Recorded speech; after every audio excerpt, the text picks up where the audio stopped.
नमस्कार। देश के सबसे बड़े उत्सव यानी लोकसभा चुनाव की तारीखों का ऐलान हो गया। साथ ही ऐलान हुआ इस बात का भी कि ये चुनाव 7 चरणों में होगा।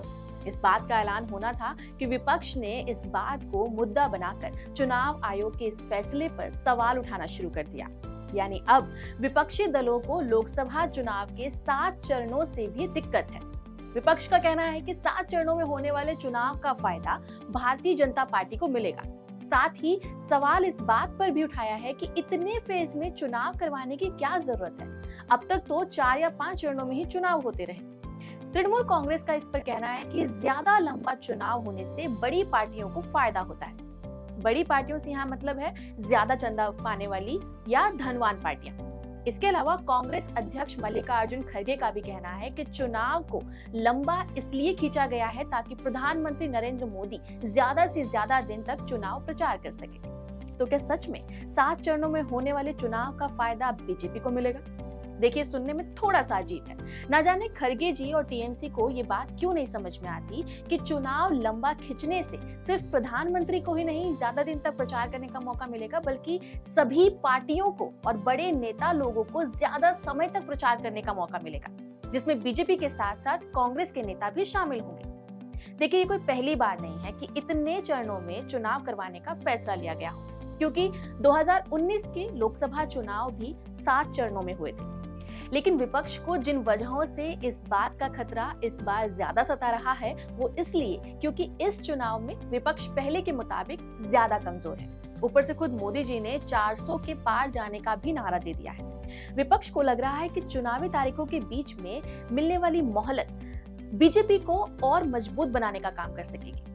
आइए चुनाव की तारीखों की पूरी कहानी को समझने की कोशिश करते हैं। दरअसल राजस्थान और मध्य प्रदेश में आम चुनाव के लिए इस बार वोटिंग 2019 लोकसभा चुनाव की तुलना में पहले हो रही है। माना जा रहा है कि बीजेपी को इसका फायदा मिल सकता है और पार्टी राज्य में नवंबर में विधानसभा चुनाव में मिली जीत का फायदा आम चुनाव में भी उठा सकती है।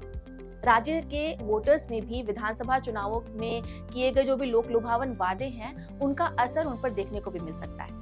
यहाँ 2019 के आम चुनाव 7 चरणों में हुए थे।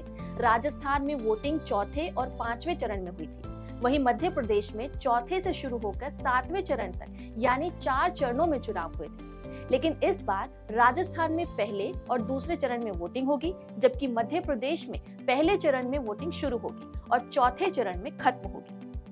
तेलंगाना में जहां कांग्रेस ने विधानसभा चुनाव में बड़ी जीत हासिल की थी, वहां वोटिंग जो है वो चौथे चरण में होगी। ओडिशा की बात करें तो 2019 में आम चुनाव में ओडिशा में 4 चरणों में वोटिंग हुई थी, जिसमें राज्य में पहले चरण से वोटिंग शुरू हो गई थी। लेकिन इस बार चुनाव में चौथे चरण से वोटिंग शुरू होने वाली है। ओडिशा में बीजेपी जो है वो बीजेडी के साथ गठबंधन के लिए बातचीत कर रही है। यहाँ बीजेपी सत्तारूढ़ बीजेडी के साथ गठबंधन के लिए बातचीत कर रही है। माना जा रहा है कि चौथे चरण में चुनाव शुरू होने के कारण दोनों पार्टीज को गठबंधन पर बातचीत करने के लिए वक्त मिल जाएगा। ऐसा ही आंध्र प्रदेश का भी हाल है, जहां इस बार बीजेपी ने टीडीपी और जनसेना के साथ गठबंधन किया और वहां तीसरे चरण में चुनाव होना है। 2019 के लोकसभा चुनाव में यहाँ पहले चरण में वोटिंग हुई थी। माना जा रहा है कि तीसरे चरण में वोटिंग होने से नए बने गठबंधन को मौका मिल जाएगा। तमिलनाडु में इस बार लोकसभा चुनाव पहले चरण में होंगे। 2019 में आम चुनाव में यहाँ वोटिंग जब हुई थी वो दूसरे चरण में हुई थी। महाराष्ट्र में इस बार 5 चरण में वोटिंग होगी, जो पहले चरण में शुरू हो जाएगी। 2019 के लोकसभा चुनाव में इस राज्य में 4 चरणों में चुनाव हुए थे। वहीं 2024 का लोकसभा चुनाव 2019 के चुनाव की तुलना में 6 दिन ज्यादा लंबा है। यानी विपक्ष के सामने चुनाव में जीतना जितनी बड़ी चुनौती बना हुआ है, उससे भी ज्यादा बड़ी दिक्कत इस बात का ध्यान रखना है कि बीजेपी को चुनाव प्रचार से कैसे दूर रखा जाए। अभी कैसे मुमकिन हो पाता है ये तो वक्त ही बताएगा, लेकिन आपका इस पर क्या कहना है हमें कमेंट करके जरूर बताएं। नमस्कार।